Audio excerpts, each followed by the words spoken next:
The story of a lover and his beloved. There was once a lover who had sighed for long years in separation from his beloved and wasted in the fire of remoteness. From the rule of love, his heart was empty of patience and his body weary of his spirit.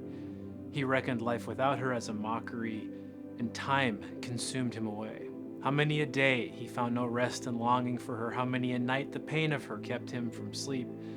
His body was worn to a sigh, his heart's wound had turned him to a cry of sorrow.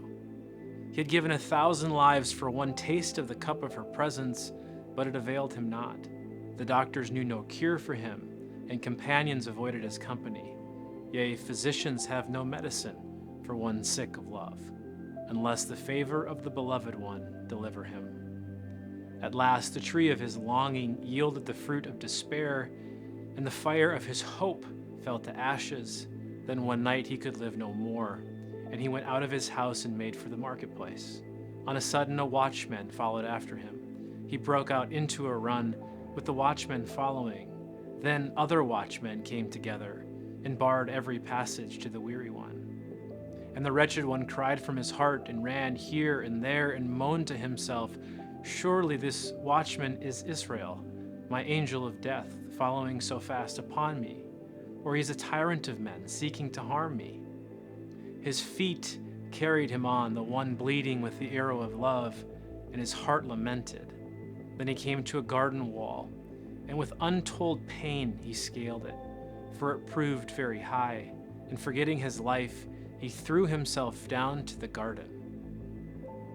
And there he beheld his beloved with a lamp in her hand, searching for a ring she had lost. When the heart-surrendered lover looked on his ravishing love, he drew a great breath and raised up his hand in prayer, crying, "O God, give thou glory to the watchman and riches and long life." For the watchman was Gabriel, guiding this poor one, or he was Israfil, bringing life to this wretched one. Indeed, his words were true, for he had found many a secret justice in this seeming tyranny of the watchman, and seen how many a mercy lay hid behind the veil. Out of wrath, this guard had led him, who was athirst in love's desert, to the sea of his loved one, and lit up the dark night of absence with the light of reunion. He had driven one who was afar into the garden of nearness, had guided an ailing soul to the heart's physician. Now, if the lover could have looked ahead, he would have blessed the watchman at the start and prayed on his behalf, and he would have seen that tyranny as justice. But since the end was veiled to him, he moaned and made his plaint in the beginning. Yet those whose journey is in the garden of the land of knowledge, because they see the end in the beginning, see peace in war, and friendliness in anger. So, how to walk nobly in adversity? Experiencing contrast and confusion is hard. It leads to ambiguity, and like calamity, experiencing ambiguity is worse in the liminal space, the space between the known and the unknown. That is to say, when one cannot grasp, let alone feel, see, or rationalize themselves out of a predicament, they start to feel hopeless. And I know that feeling all too well. Some describe it as if the four walls of their mind are beginning to collapse, a heavy sense that they are being robbed of a way out. Put differently, in the liminal space, parts of me abscond themselves of any responsibility, while the remaining parts are left struggling to make sense of, let alone appreciate, reality. There's a deep despondency, it's lonely. Yet, once we've struggled and experienced said liminal space, passed life's test, so to speak, we begin to appreciate the contrast and the confusion. Because had we known at the time of the test what we know now, we would have refrained from taking the exam. In other words, we rarely go willingly into the fire, nor do we feel ready for the test. In short, confusion can be a gift, and we might consider thanking our higher power for the gift of grace and dignity. It's often easier to live in resolution after the integration, in that understanding and that blending of past, present, and future.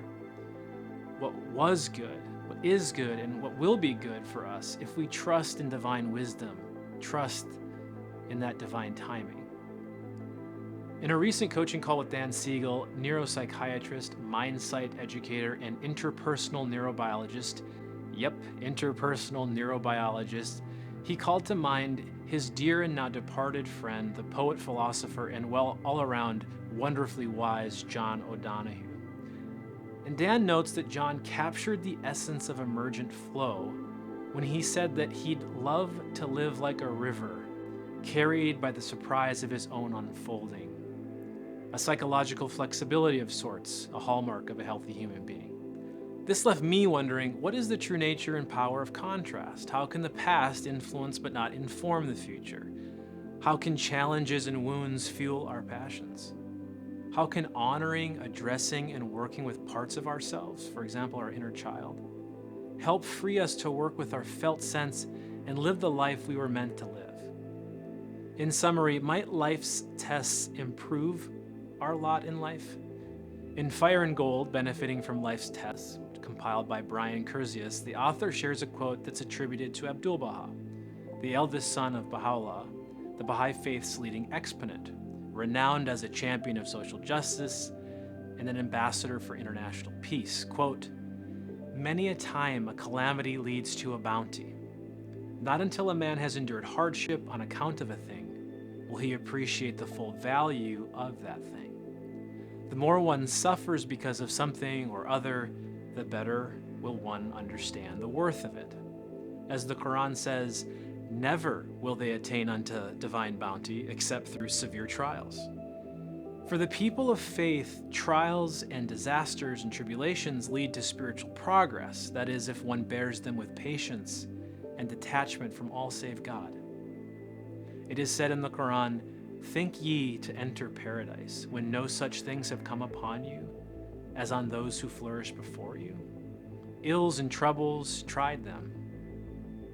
So man can never be intoxicated unless he drink of these. Never can he feel the bliss of those who are drunk with the wine of loving God unless he too has a draught from calamity's cup. The more you beat upon the steel, the sharper your sword. The longer you leave gold in red-hot fire, the purer it will be. Perhaps John O'Donohue's psychological flexibility, his secret to his emergent flow, can be attributed to his ability to drink from calamity's cup.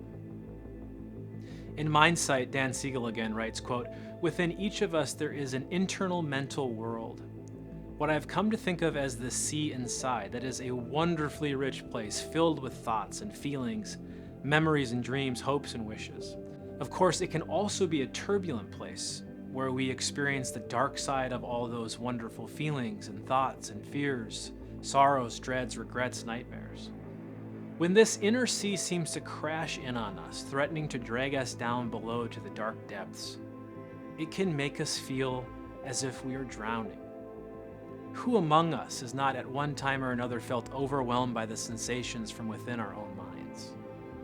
Sometimes these feelings are just a passing thing, a bad day at work, a fight with someone we love, an attack of nerves about a test we have to take or a presentation we have to give, or just an inexplicable case of the blues for a day or two. But sometimes they seem to be something much more intractable, so much part of the very essence of who we are that it may not even occur to us that we can change them. This is where the skill that I have called mindsight comes in. For mindsight, once mastered, is a truly transformational tool. Mindsight has the potential to free us from patterns of mind that are getting in the way of living our lives to the fullest.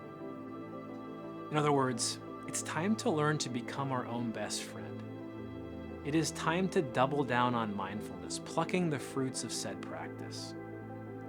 Further, Dan stresses, quote, in summary, here is what modern clinical research, 2,500 years of contemplative practice, recent neuroscience investigation, and my own experience all suggest.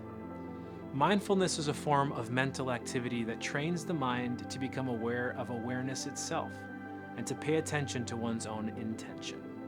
As researchers have defined it, mindfulness requires paying attention to the present moment from a stance that is non-judgmental and non-reactive. It teaches self-observation. Practitioners are able to describe with words the internal seascapes of the mind. At the heart of this process, I believe, is a form of internal tuning in to oneself that enables people to become their own best friend. And just as our own attunement to our children promotes a healthy, secure attachment, tuning into the self also promotes a foundation for resilience and flexibility, end quote. In short, to truly love ourselves, become our own best friends, we must attune to our inner landscape and fully accept without judgment who, what, and where we are. Easier said than done, and so we look for inspiration. In vignettes from the life of Abdu'l-Baha, author Anne-Marie Honold notes, quote, "Prison walls themselves did not obscure the happiness in the heart of Abdu'l-Baha. In prison he could write, quote, 'Grieve not because of my imprisonment and calamity, for this prison is my beautiful garden, my mansion to paradise, and my throne of dominion among mankind. My calamity in my prison is a crown to me, in which I glory among the righteous,' end quote. At another time, he wrote, quote, 'Anybody can be happy in the state of comfort, ease, health, success, pleasure, and joy, but if one will be happy and contented in the time of trouble, hardship, and prevailing disease, it is the proof of nobility,' end quote. It is a beautiful thing to realize that life's experiences did not sour or embitter the master's outlook. Tuberculosis at the age of 7, poverty, exile, separation from his father Baha'u'llah, imprisonment, the death of his sons.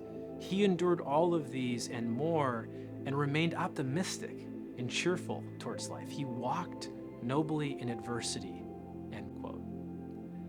May we all know our nobility, willingly endure hardships, accept and radiantly acquiesce to the fire, and with grace and dignity, begin to experience contrast and confusion as gifts of grace and dignity from our higher power, learning to become our own best friend and walk nobly in adversity. Join me, please.